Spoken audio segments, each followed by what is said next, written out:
Venimos ante tu presencia, Señor, en el nombre de Cristo, para invocar que tú bendigas este mensaje, Señor, para que pueda, mi Dios, llegar a nuestras mentes, nuestros corazones, y de manera tal que impacte nuestra vida. Ayúdanos a salir hoy de aquí transformados por el poder de tu Espíritu y de tu palabra. Lo pedimos en Jesucristo. Amén. Nuestro Señor, momentos antes de ser crucificado y sabiendo que Él iba a ascender a los cielos, Él preparó a sus discípulos y les prometió que ellos en ningún momento iban a quedar solos, sino vendría el Espíritu Santo, el gran Consolador. Por eso el cristiano nunca, jamás debe de sentirse solo. ¿Por qué? Porque tenemos esta gran promesa. Es necesidad vital de todo creyente que desea gozar de una buena salud espiritual, mantener una buena comunión con el Señor. De eso se trata, ser llenos del Espíritu Santo. Hermano, Dios sabe nuestras incapacidades, nuestra finitud como seres humanos, en otras palabras, limitaciones. Conoce nuestros defectos, nuestros males de carácter. Es más, dice el salmista que se acuerda de que somos polvo, quiere decir pecadores por naturaleza. Por lo tanto, sin su ayuda, el Señor Jesús lo dijo, nada podemos hacer. En nuestras propias fuerzas, nada podemos lograr. Sin el poder que imparte el Espíritu Santo, ¿qué seríamos? Para mí, como un auto sin combustible o una maquinaria sin la energía eléctrica. O sea, sin el Espíritu Santo nada pudiéramos hacer. Por tanto, es una necesidad vital de todo creyente. Sin ese poder, sin esa guía, hermano, no pudiéramos gozar de esa plenitud de la comunión con Dios.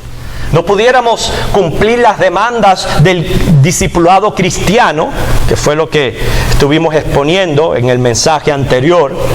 Tampoco recibiéramos consuelo en tiempos de angustias o fuerzas para resistir cuando nos estemos enfrentando a diversas pruebas. No tuviéramos fortaleza ante la tentación, coraje para dar testimonio, capacidad para ejercer los dones. Mire cuántas cosas. No tuviéramos discernimiento suficiente para discernir los espíritus, sabiduría para tomar decisiones correctas. No pudiéramos tener la capacidad de interpretar y entender las Sagradas Escrituras y tener una buena y sana doctrina. No pudiéramos tener dirección para la vida, ni control sobre pensamientos y sentimientos. Cuán necesitados estamos del Espíritu Santo. Usted puede ver, lo puede sentir. El Espíritu Santo, la tercera persona de la deidad, que es Dios, Él vino primero, según Juan 16:14, a glorificar al Hijo, a glorificar a Jesucristo. Por eso nuestros cultos son cristocéntricos, exaltan la persona de Jesucristo, porque igual que Él vino para glorificar al Padre, el Espíritu Santo ha venido para glorificar al Hijo. Y repito, así dice Juan 16:14. Juan 15:26 dice que el Espíritu Santo vino para dar testimonio de Jesucristo. ¿Cómo? Convenciendo al mundo de pecado, de juicio, de justicia. O sea, convenciendo a cada persona de su necesidad de un Salvador, de Jesucristo. Juan 16, 7 al 11. Me llama la atención esa palabra que aparece en esa lectura. Convencer al mundo, lo estuvimos leyendo en nuestra lectura bíblica. Y según el comentario que hace Riley, convencer significa, fíjense, proclamar la verdad del Evangelio con una luz tan clara que los hombres sean capaces de aceptarla o rechazarla inteligentemente. O sea, dejar al hombre convicto de la veracidad del Evangelio. Hermanos, es el Espíritu Santo quien quebranta la indiferencia del típico pagano que no tiene convicción de pecado, que abriga poco respeto a lo concerniente a la justicia de Dios y que no atiende a las advertencias del juicio divino. Y así estuvimos en un tiempo cada uno de nosotros. Sin embargo, el Espíritu Santo vino y nos dio convencimiento de todas estas verdades, y por eso estamos en Cristo. O sea, el Espíritu Santo vino a convencer, vino también a enseñar y ayudar a recordar todas las promesas que tenemos de parte de Dios. Juan 14:26. El Espíritu Santo viene a guiar a toda verdad. Juan 16:13. Es por eso que cada vez que voy a leer, estudiar, interpretar la Biblia, yo tengo que buscar esa guianza de su Espíritu para que Él me mantenga y me guíe en la verdad que verdaderamente es una. Y Él es el iluminador. Él es.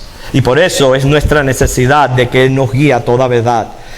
Y es cierto que ante el mundo en que se presenta tantas religiones falsas, tantas sectas, y hay veces diferentes doctrinas aún dentro del mismo cristianismo evangélico, necesitamos mucho la guía del Espíritu Santo y su iluminación. Pero el Espíritu Santo también, según Hechos 1:8, vino a otorgar poder. Muchos confunden este poder con señales, maravillas, prodigios, milagros. Dios los hace. No quiere decir que no los haga, porque para Él no hay nada imposible y Él es soberano. Pero este poder específico que venía a dar el Espíritu Santo, según Hechos 1:8, era para testificar. Quiere decir, para compartir las buenas nuevas de salvación y para vivir una vida santa. Porque si usted no vive una vida santa, no respalda esa predicación. Para ello necesitamos el poder del Espíritu. Y en séptimo lugar, vino a producir fruto. Gálatas 5:22-23. Fruto de arrepentimiento y fruto también en cuanto al carácter. El desierto es un lugar de extremismos climáticos. Puede ser de mucho calor, así como de mucho frío. Resulta entonces siempre en un lugar adverso, un lugar de necesidad, un lugar que prácticamente hay que aprender a sobrevivir en él. Hermanos, muchas veces Dios permite que pasemos por desiertos en nuestras vidas, para que podamos aprender a depender de Él y a no creernos autosuficientes. Y es por eso que vienen a veces pruebas y tribulaciones a nuestras vidas. Bueno, Israel pasó 40 años en el desierto. Estando allí se quejaron. Los que conocen la historia saben que se quejaron por la falta de alimentos. Dios les envió maná, codornices. Luego aquel maná les era fastidio.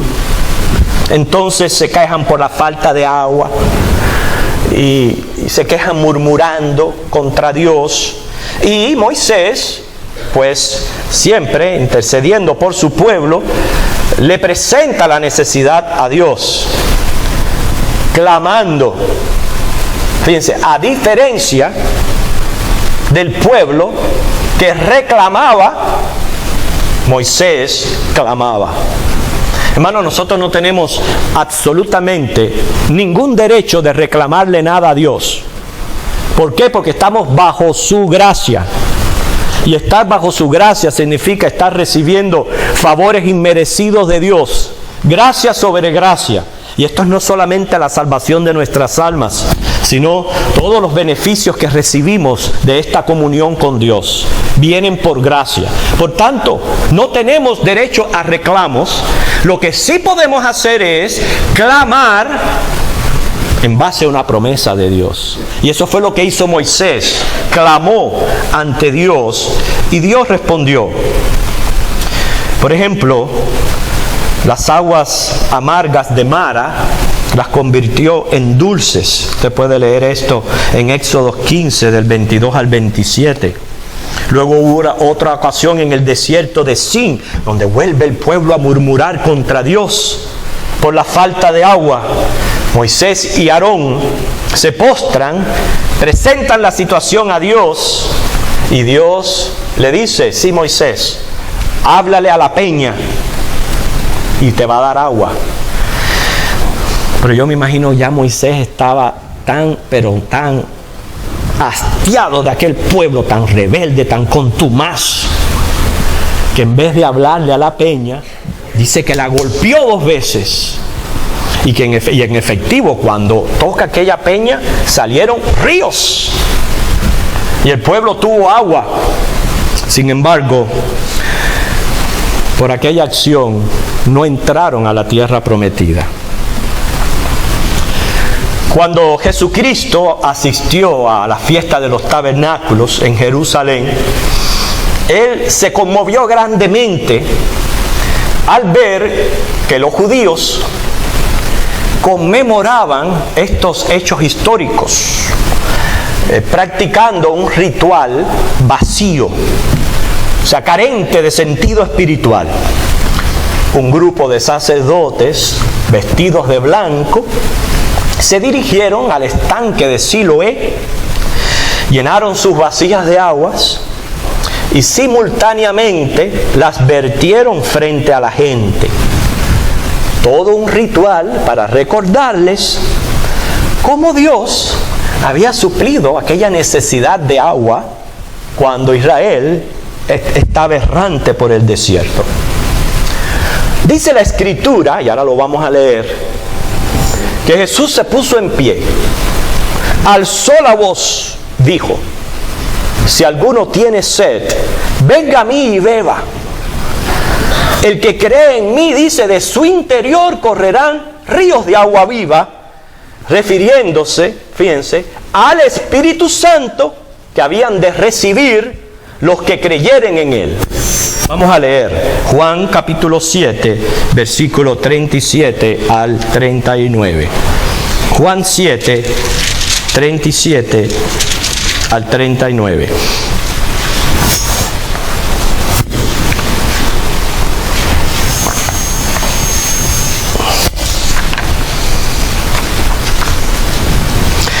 En el último y gran día de la fiesta, Jesús se puso en pie y alzó la voz diciendo: si alguno tiene sed, venga a mí y beba. El que cree en mí, como dice la Escritura, de su interior correrán ríos de agua viva. Esto dijo del Espíritu que habían de recibir los que creyesen en Él, pues aún no había venido el Espíritu Santo, porque Jesús no había sido aún glorificado. Hermano, esto me enseña el grave peligro, escuche bien, de ser un buen religioso,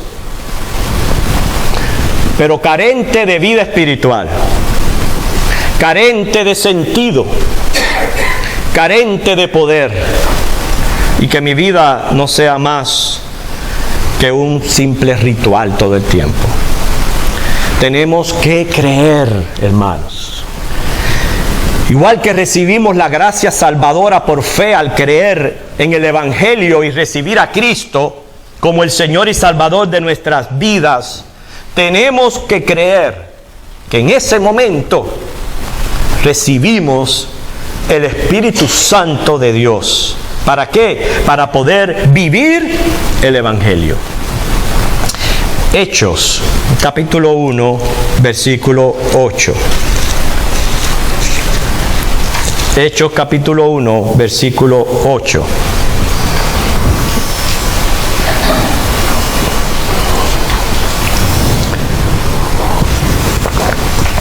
Y aquí está el poder prometido por el Señor.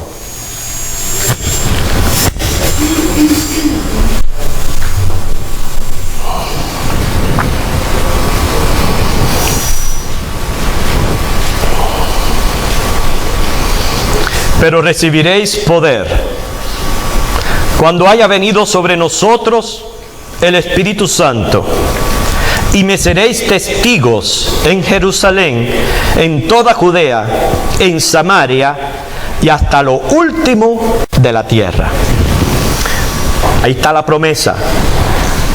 No vamos a malinterpretar las Escrituras. Vamos a recibir poder para algo muy específico que dice ahí. Es para ser testigos de Cristo. Para eso. Hay veces personas toman este versículo y inmediatamente en su mente piensan en aquellos que salen a compartir las buenas nuevas. Es cierto, todos necesitamos de ese poder para compartir el Evangelio y las buenas nuevas de salvación, porque allá afuera hay un mundo que se pierde y personas que van hacia el infierno y necesitan escuchar la palabra.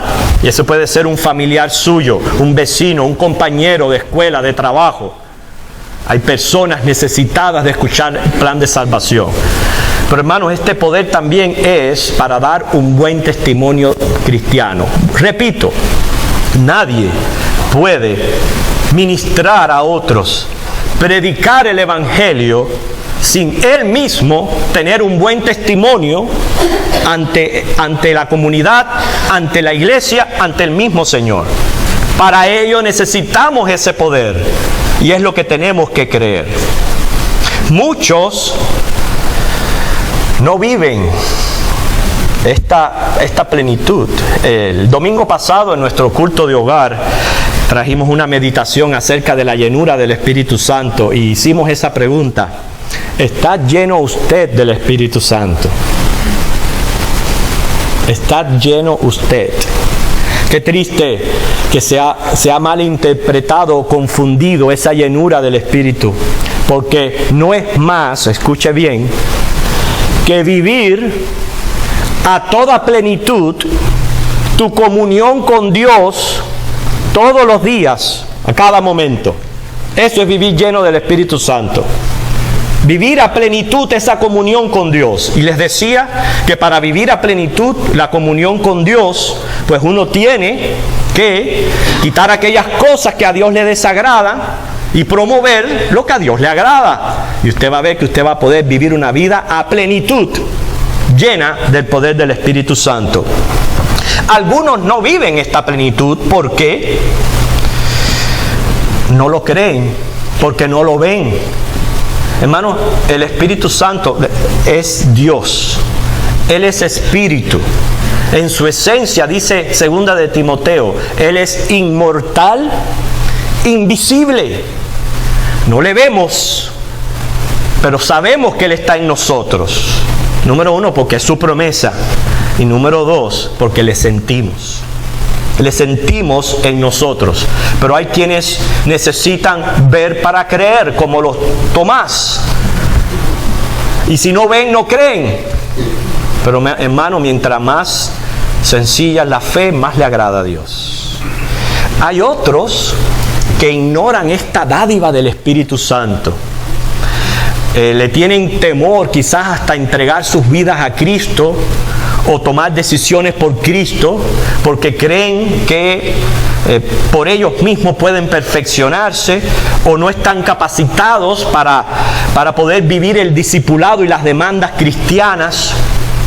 Ignoran que se ha prometido este poder, que Dios sabe que sin ese poder no podemos, pero que aquellos que sí entregan su vida a Cristo reciben ese maravilloso poder. Otros confunden las manifestaciones. Hermanos, Una vida llena del Espíritu Santo se va a manifestar en su santidad y su servicio a Dios. Punto. Punto. Su santidad y su servicio a Dios. Eso es todo lo que usted necesita si quiere saber o entender alguna manifestación del poder del Espíritu Santo. Servicio y santidad. Y hay otros, pues simplemente no claman por esta santificación, rehúsan abandonar su estilo de vida y consecuentemente pues viven en los desiertos, viven vidas derrotadas, carnales, carentes de poder, sedientos, hambrientos, desnutridos por la falta del poder del Espíritu Santo. Y hoy vamos brevemente a expresar 4 razones por las cuales no vivimos vidas llenas del poder del Espíritu, a pesar de que tenemos la promesa. Y después, a manera de conclusión y de aplicación, pues de una manera clara, pues el Señor nos va a dar ciertas directrices y admoniciones de lo que tenemos que hacer para enderezar nuestros pasos.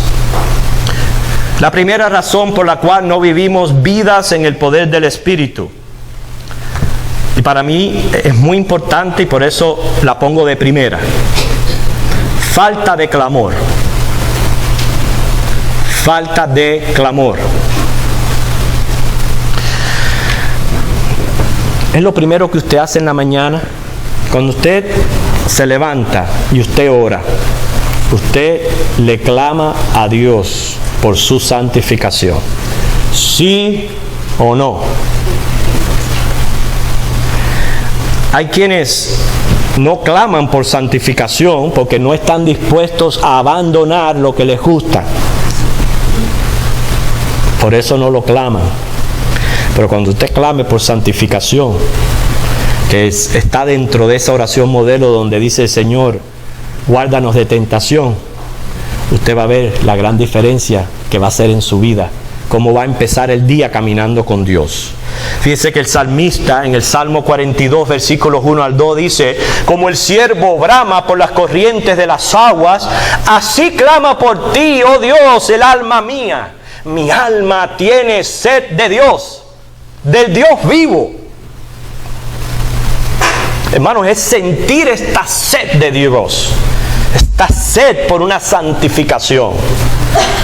Si usted no lo siente, hay una de dos, que lo dice Romano: o no tiene a Cristo, porque por eso le falta el Espíritu Santo, o está muy enfermo y es una mala señal. Muy enfermo espiritualmente. Por eso es que usted necesita venir ¿a dónde? A las aguas. De eso se trataba cuando Jesús se levantó ante aquel ritual sin sentido que hacían los judíos. Dijo: no, el que viene a mí, de su interior correrán ríos de agua viva. Hay que ir a Cristo, hay que acudir a la fuente que brota esa agua viva que satisface la sed espiritual y emocional del ser humano. Hermano, esta fue el agua que le fue ofrecida a la samaritana adúltera. Fíjense, aún en su condición, el Señor le ofreció esta agua. Los cambios vinieron paulatinamente en su vida según iba bebiendo de esa agua. ¿Por qué no vivimos vidas con poder? Simplemente hemos dejado de sentir sed espiritual, hemos dejado de calmarla en la verdadera fuente y clamar. ¿Están de acuerdo conmigo que es verdad? Amén. Okay. Segundo, razón por la cual no vivimos vidas poderosas: por dejarnos controlar por antiguos amos. Esto puede ser ignorancia, o repito, por puro gusto. Nos dejamos controlar por antiguos amos. Por antiguos amos yo me refiero a ciertos vicios, hábitos pecaminosos, pensamientos pesimistas o fatalistas, malezas de carácter o de temperamento. Fíjense cuántos antiguos amos podemos presentar y hablar de ellos. Y nos estamos dejando controlar por ellos, ignorando o porque queremos que el Espíritu Santo quiere controlar nuestra vida. Quiere controlar nuestra vida. Hermanos, Cristo Jesús en la cruz del Calvario venció todos esos amos. No tenemos por qué seguir dejándonos controlar por ellos. Simplemente tenemos que someterlos al control del Espíritu Santo. Somos nosotros los que los mantenemos vivos. Somos nosotros los que les permitimos que sean recurrentes. Por eso debo preguntarme, ¿estoy sufriendo la instigación de estos intrusos? Porque si estoy en Cristo ya son intrusos. ¿Quiero verdaderamente destruirlos? O, espérense un momento, déjenme divertirme un poquito más con ellos. ¿Qué es lo que queremos? Repito, nuestro amo quiere el control total de nuestras vidas. Hay muchos que no vienen a la luz porque aman las tinieblas. Y yo digo, hay muchos cristianos que sabiendo que hay este poder, que es hasta dinamita, que a pesar de que hay este poder que ha sido prometido, prefieren no clamar por él porque aman demasiado todavía esos antiguos amos. Y si usted quiere vivir una vida de poder en el Espíritu, aprenda a someter esos amos y a dejar que el Espíritu Santo controle su vida. Tercero y último, es obvio que al dejar que antiguos amos recurran en nuestra vida va a haber falta de santidad. Hermanos, tenemos un santificador. Hoy día casi no se menciona la santidad, no se menciona proceso de santificación, ni nada de eso, por los días en que estamos viviendo. Pero nosotros no solo tenemos un Redentor en Cristo, un Salvador, también tenemos en el Espíritu Santo un santificador. Lo tenemos. ¿Qué quiere decir con eso? Que Él va a ir perfeccionando esa obra que comenzó en nosotros. De eso estaba persuadido Pablo. Él expresa en Filipenses 1:6, estando persuadido de esto, que el que comenzó en vosotros la buena obra, la perfeccionará hasta el día de Jesucristo. Entonces yo levanto la mano y le tengo que preguntar a Pablo. Pregunta: Pablo, entonces, ¿por qué no todos los creyentes maduran con la misma rapidez e intensidad? Si esto es una obra que el Espíritu Santo va a perfeccionar en nosotros. La respuesta está en que realmente es un proceso. Es un proceso. Fíjense cómo Él dice, la va a ir perfeccionando hasta el día de Jesucristo. El día de Jesucristo se refiere ahí al arrebatamiento de la iglesia, cuando el Señor se lleve a la iglesia y recibamos entonces un nuevo cuerpo glorificado, donde ya no tenga ya estas demandas de pecado que hay en nosotros. Hasta ese día todos estamos necesitados de perfeccionamiento. Ninguno ha logrado la perfección antes de ese día. Ninguno. Porque unos maduran más intensamente que otros, dependiendo de cuánto usted le rinde el control de su vida al Espíritu Santo. Él quiere hacer una obra maravillosa en cada uno de nosotros. Pero hermanos, le damos lugar al diablo, contristamos al Espíritu, y somos nosotros mismos los que le ponemos el tropiezo para que esa obra se siga perfeccionando cada momento. Falta de santidad. Puede leer también Romanos capítulo 8, versículos del 5 al 11. El Espíritu Santo quiere hacer una transformación.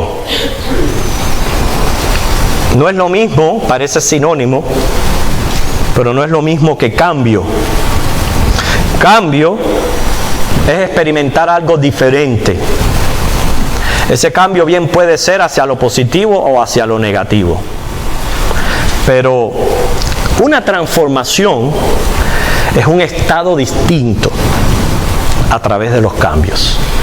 Y eso es lo que el Señor quiere hacer en nuestras vidas. No meramente cambios, sino transformaciones.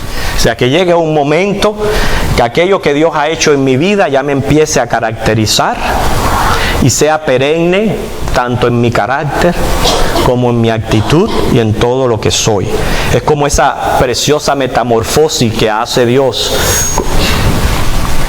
en una oruga, convirtiéndola en una preciosa mariposa. Concluyo. Hemos aprendido por lo menos dos verdades centrales. Y es lo que quisiera que pudieran retener nuestras mentes. Número uno. No es lo que les quiero decir como número uno. No es una manifestación de poder, no. No es una manifestación de poder. Número uno, todo creyente, escuche bien, no estamos solos. No estamos solos tratando de vivir el cristianismo. No estamos solos ofuscados en cumplir las demandas del discipulado. Es más, no podemos. Ninguno puede. Número dos, contamos con el poder del Espíritu Santo. Simplemente hay razones por las cuales hay veces no vivimos vidas con ese poder. Número uno, por la falta de sed espiritual, la falta de clamor y de ir a la fuente, por permitir la reincidencia de antiguos amos y por no procurar la santidad. Entonces yo les pregunto, porque ahora vamos a ir a la parte ya aplicativa. Después de estas preguntas voy a dar ciertas admoniciones. Les conviene que las tengan presentes para los que responden positivamente a estas preguntas. Queremos vivir vidas espiritualmente poderosas. Amén. ¿Quién dice amén? Amén. Queremos ser llenos del Espíritu. Amén. Queremos experimentar la obra perfeccionadora del Espíritu Santo. Amén. Queremos manifestar los frutos. Amén. Queremos ser verdaderamente usados para ser testigos. Amén. Amén. Que Dios bendiga a los que dijeron amén y tenga misericordia de los que no lo dijeron y profesan ser creyentes. Admoniciones para los que dijeron amén.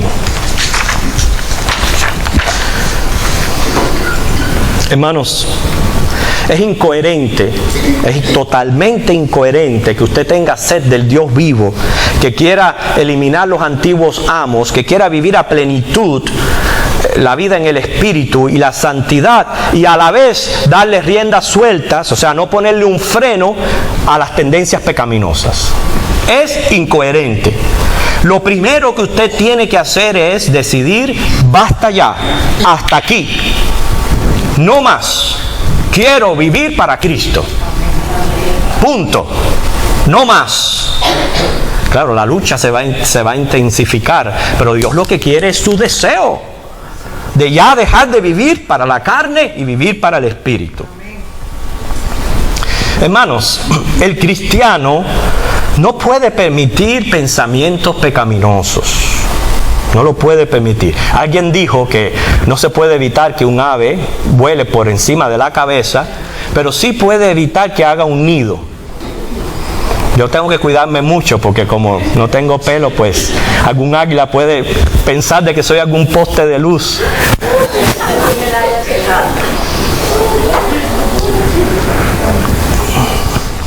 Cuando algún pensamiento que no le agrada a Dios, y no es solamente de índole moral, esto también puede ser relacionado a la fe. Quiere decir, dudas, pensamientos pesimistas, fatalistas, etc. Hermano, no lo alimente, no le dé rienda.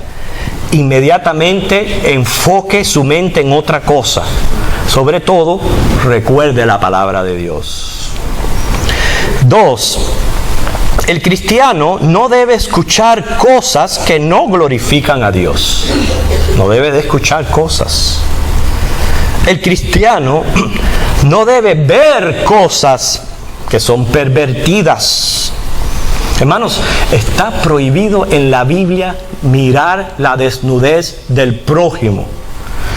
Lo he repetido una y otra vez. Hoy día, las películas, las telenovelas, los programas, muchos programas que salen en televisión son de tema pornográfico.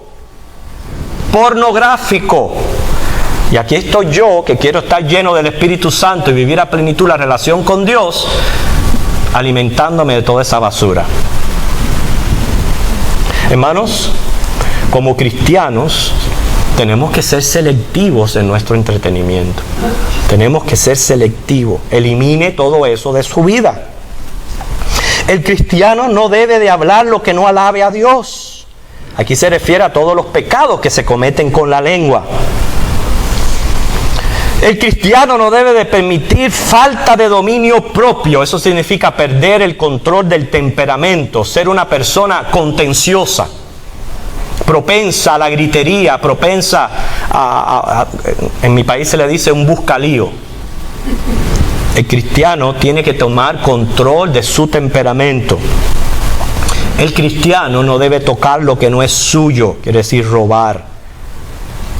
El cristiano no debe ir a lugares que no son propios, que no son buenos. El cristiano no debe de ser codicioso o avaro de bienes materiales. El cristiano, ahora entiendo por qué se come todo. Hermanos, ya termino. Recomiendo leer, y si usted puede reflexionar durante esta semana, en el capítulo 5 de Gálatas y el capítulo 3 de Colosenses. Reflexione durante esta semana tanto en el capítulo 5 de Gálatas como el capítulo 3 de Colosenses.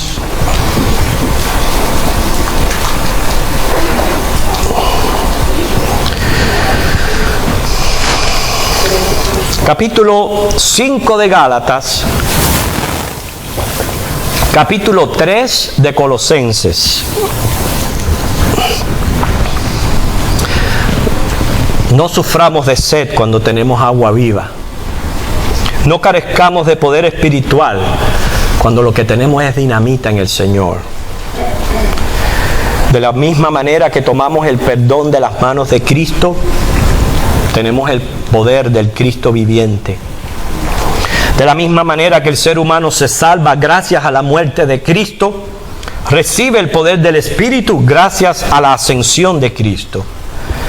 Ambas gracias nos llegan por fe. Pero no continúe viviendo así. Recuerde, transformación. Eso es lo que Dios quiere hacer en su vida. Transformación. Clame, ore, haga todo lo que tenga que hacer. Y si usted ha dejado de tener esta sed de Dios, pues más que nadie debe de rogar al Señor que le renueve. Oremos. Gracias te damos, Señor. Cuánta paz da a nuestras vidas saber de que no estamos solos. De que tú sabías que era conveniente que el Espíritu Santo viniera a hacer morada con el creyente, para así, en esa plenitud y en esa llenura, tengamos el poder para ser testigos tuyos. ten piedad y misericordia de cada uno de nosotros. También alabamos tu gran paciencia, tu longanimidad con que tratas con nosotros hasta el día de Jesucristo. Simplemente, Señor, ayúdanos a despertar, a abrir nuestros ojos, a procurar más que cambios, transformaciones perennes en nuestra vida, de manera tal que podamos ser testigos eficaces y eficientes de tu glorioso evangelio. Lo pedimos en Cristo. Amén.